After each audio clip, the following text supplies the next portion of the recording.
ఒంటరిగా ఉండలేనండి, భయం వేస్తుంది. నేను వస్తాను. వద్దు, నేను వచ్చేస్తాగా. ప్లీజ్, నేను వస్తానండి. చూడు, నా మాట విను. రాము. హాయ్ గిరి. ఏమిట్రా, ఏ అవుతారేమిటి? ఎందుకు అడుగుతావురా? పార్టీకి అని బయలుదేరానా అంతే. దారిలో అప్పులు వాళ్ళు తగులుకున్నారు, నేరుగా ఇక్కడికి వచ్చేసాను. అర్జెంటుగా 2000 రూపాయలు కావాలేవరా ప్లీజ్. ఏమిట్రా, దేనికైనా వేళపాలం ఉండాలి. పొద్దున్న ఏం చేస్తున్నావు? ఒరే, పొద్దుందని అవసరం రాదురా, అవసరం ఉన్నప్పుడు పొద్దే పోనక్కర్లేదురా. చూడు, నేను అర్జెంటుగా పని మీద ఊరికెళ్తున్నాను. ఇంట్లో విషయాలని రాణిగారే చూస్తున్నారు. ఆవిడిస్తే తీసుకో. సరే చూడు పాప, పోనీ ఇచ్చేస్తాడులే. కాకా పట్రా పూలు. బాయ్. ఒరే, ఓ హెల్ప్ చేసి పెట్టు. ఏంట్రా? పాప ఒంటరిగా ఉంటుంది, భయపడుతుంది. 2 రోజులు ఇంట్లో పడుకోరా. భర్త ఇంట్లో లేనప్పుడు, భార్య ఒంటరిగా ఉన్నప్పుడు ఒక పరాయి మగాడు ఇంట్లో ఉంటే లోకలేమనుకుంటారు ఆలోచించావా? ఒరే ఫూల్, స్నేహితుణ్ణి భార్యని అంత నీచంగా అంచనా వేసినంత మూర్ఖుణ్ణి అనుకున్నావా? నేను నమ్మిన దానికోసం లోకుల్నే కాదు, దేవుణ్ణైనా ఎదురిస్తా. Mind it. సారీరా. It's all right. నువ్వు ఉంటున్నావు. బాయ్.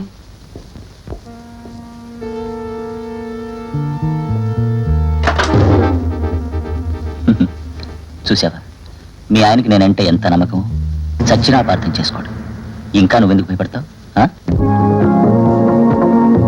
ఏ యముడు గుర్తుకొస్తున్నాడా? ఇది దేవుడిచ్చిన వరం, దీన్ని వేస్ట్ చేసుకోకూడదు. పోనీ ఎవరికైనా చెప్పేస్తాననుకుంటున్నావా? చిచి చిచి, నీకు నాకు కూడా తెలియదు. ఒట్టు, నిజంగా.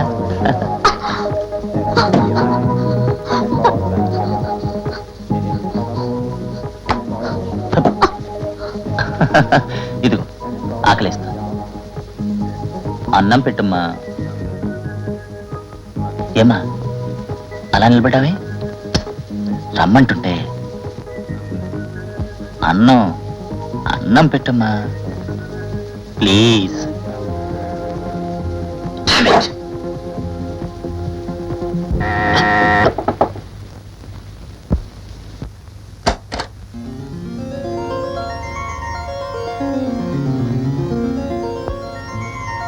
ఏమిటో అలా నిలబడిపోయావు? ఏమీ లేదే.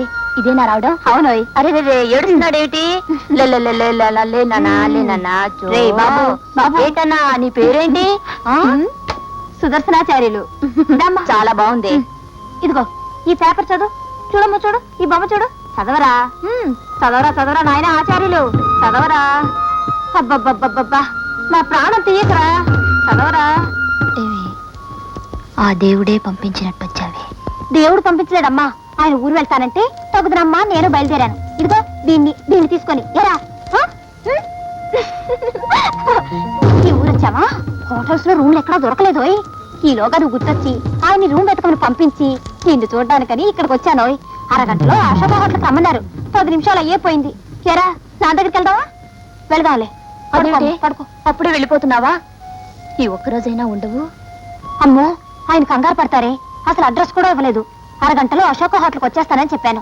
పడుకోమ్మా, పడుకో. నేను వచ్చి మీ ఆయనతో చెప్తాను లేవే. మన సారా భోంచేసి చాలా రోజులైంది. అదేంటి?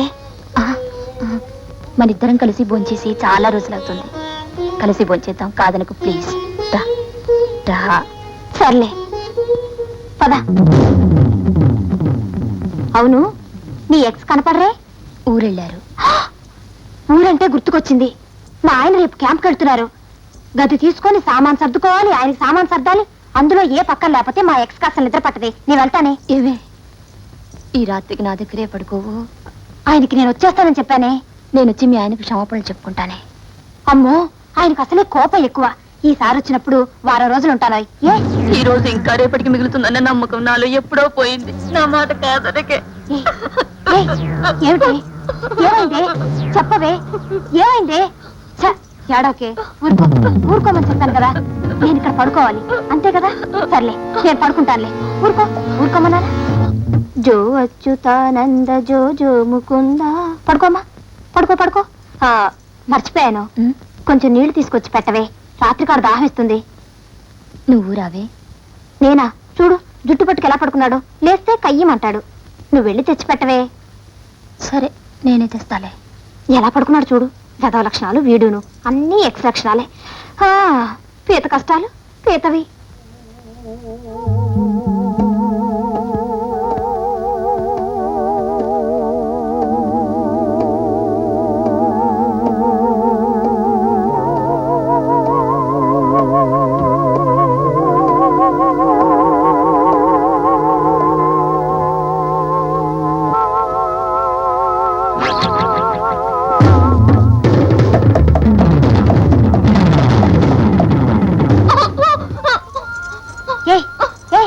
ఏమిటే, ఏమైందే? ఎందుకు ఏడుస్తున్నా? ఎందుకు అలా పరిగెత్తుకొచ్చావు? ఏ గాలి పడుతుందా? ఏం పర్లేదు, పడుకో. దేవి స్తోత్రం చేసుకొని పడుకో. ఏం భయం ఉండదు, నేనున్నానుగా. పడుకోమ్మా, పడుకో. ఇంకీ నరకాన్ని భరించలేను. 10 మందిలో పడే కన్నా గుండె నిబ్బరం చేసుకుని మా అన్నయ్య వాళ్లకు చెబితే, బ్రదర్ సీరియస్, స్టార్ట్ ఇమీడియట్లీ. అన్నయ్య, అన్నయ్య ఎలా ఉందన్నయ్య? పాపా, నువ్వు రావడం నాకు చాలా సంతోషంగా ఉందమ్మా. కానీ నాకేదో అయిపోయిందని ఇలా రావడం దేనికమ్మా? ఎందుకు ఇచ్చారే దానికి టెలిగ్రామ్? మీరు మాట్లాడకండి. ఇలా చంపుతున్నారు నన్ను. ఊరుకో అన్నయ్య. పాప, నువ్వు కూడా ఇలా అయిపోతాను. ఈ గుండెపోటే కాదమ్మా, గుండెపోటుకే గుండెపోటు వచ్చి ఆ గుండెపోటు నా గుండెని తాకినా నాకే గుండెపోటు రాదమ్మా. ఎందుకో తెలుసా? నా ప్రాణం నా దగ్గర ఉంటేగా. నా ప్రాణం నా తల్లి ప్రాణంలో ఎప్పుడూ కలిసిపోయి. నువ్వు చల్లగా ఉంటే నాకే బాధ రాదమ్మా. నీకు కాస్త కష్టం వస్తే నేను చచ్చిపోవటానికి గుండెపోటే రానక్కర్లేదమ్మా. నా కష్టాన్ని వాళ్లకు చెప్పి నా వాళ్ళని చంపుకోవటం కన్నా నాతోటి అది చచ్చిపోవాలి. చచ్చైనా గెలుస్తాను, కానీ ఓడిపోయి మాత్రం చావను. అమ్మా పాప, నాకు ప్రమాణం చేస్తావా అమ్మా? ఏంటిదినా? నీ మీద నమ్మకం లేక కాదమ్మా నిన్ను ప్రమాణం చేయమన్నది. ఏదో నా తాపత్రయం నాది. చెప్పుదినా, నువ్వేం చెప్పినా నేను చేస్తాను. నిజం, నీ మీద ఒట్టు. నాకు తెలుసు తల్లి. పాప, ఉన్న బిడ్డవు దూరం అయ్యావు, కన్న బిడ్డలు లేకుండా పోయారు. ఈ ఆలోచనలతోటి మీ అన్నయ్య గుండెపోటు వచ్చిందమ్మా. ఆయన్ని మనం దక్కించుకోవాలంటే నువ్వు నాకు మాట ఇవ్వాలి. చెప్పొదినా. నీకు పుట్టబోయే మొదటి బిడ్డను మాకు దత్తతిస్తావా అమ్మా?